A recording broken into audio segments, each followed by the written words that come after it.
So how does a company that basically sells chemicals and fuel end up building an entire city from scratch? Well, today we're diving into the incredible story of PT-AKR Corporindo, one of Indonesia's corporate titans. It's a fantastic tale of bold strategy, massive pivots, and long-term vision. Okay, so here's our game plan. We'll start with what AKR is all about, then rewind to its explosive growth phase. After that, we'll get into the gutsy pivot that changed the whole company, see if that bet actually paid off, and then take a peek at what the future holds for them.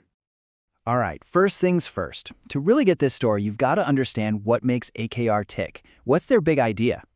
You know, this right here, this has been their North Star for ages. And notice, it's not just about selling stuff. It's about being the essential plumbing. You know, the logistics, the supply chain, the invisible network that makes a huge chunk of Indonesia's economy actually function. And here's what makes them such a powerhouse. It's a totally integrated machine. See, they don't just trade fuel. They own the ports where it arrives, the tanks where it's stored, and the trucks that deliver it. They control the whole chain. And, as we're about to see, they've recently added building entire cities to that list. So, to understand how they built this machine, let's jump into Time Machine and head back to the early 2010s. This was a period when AKR just put the pedal to the absolute metal. Okay, so that first point in 2010, that was a massive deal. They became the first private company to break what was basically a state-owned monopoly on subsidized fuel. And to back that up, they went on an absolute infrastructure building spree, just wildly expanding their storage capacity year after year. And the result? Well, just look at this. The impact was immediate and it was huge. Sales and revenue pretty much doubled in a single year. We're talking an 87% jump, almost all of it driven by those booming petroleum sales. And that amazing revenue growth, it flowed right down to the bottom line. Core net income shot up by nearly 97%.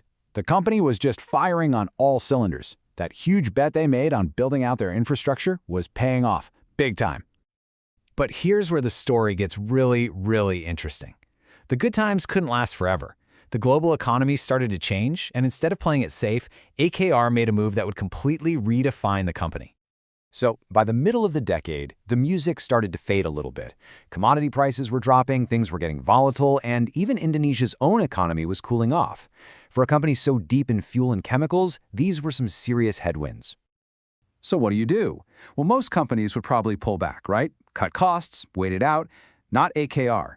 They doubled down on a colossal multi-billion-dollar bet, not on more fuel, but on building an entire 3,000-hectare industrial city complete with its own port.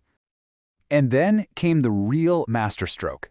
A few years later, in 2021, their new industrial city, JIPE, was named a Special Economic Zone. So what does that mean? Well, think of it like rolling out the red carpet for global investors. It comes with tax breaks and a ton of other perks that basically screams, come build your factories here. All right, so the big question is, did this crazy, counterintuitive gamble on building a city from scratch actually work? Well, as they say, let's follow the money. So let's look at the before picture. This is AKR back in 2012. As you can see, it was basically a one-trick pony. A very, very successful one, mind you, but still, over 93% of all their money was coming from one place, trading and distribution. Now let's fast forward almost a decade to the after picture, and boom, trading is still the biggest piece of the pie, for sure. But look at that new, growing slice, the industrial estate. It's not just a side project anymore, it has become a powerful second engine for the entire company. The pivot worked. And this new engine isn't just idling, it is hitting the accelerator hard. In 2021 alone, revenue from JJIPE grew by a staggering 69%. I mean, that's not just steady growth, that is absolutely explosive. It's the ultimate proof that their massive bet was the right one. You know, the real win here wasn't just selling land. It was about creating an ecosystem so attractive that it could pull in world-class, multi-billion-dollar projects.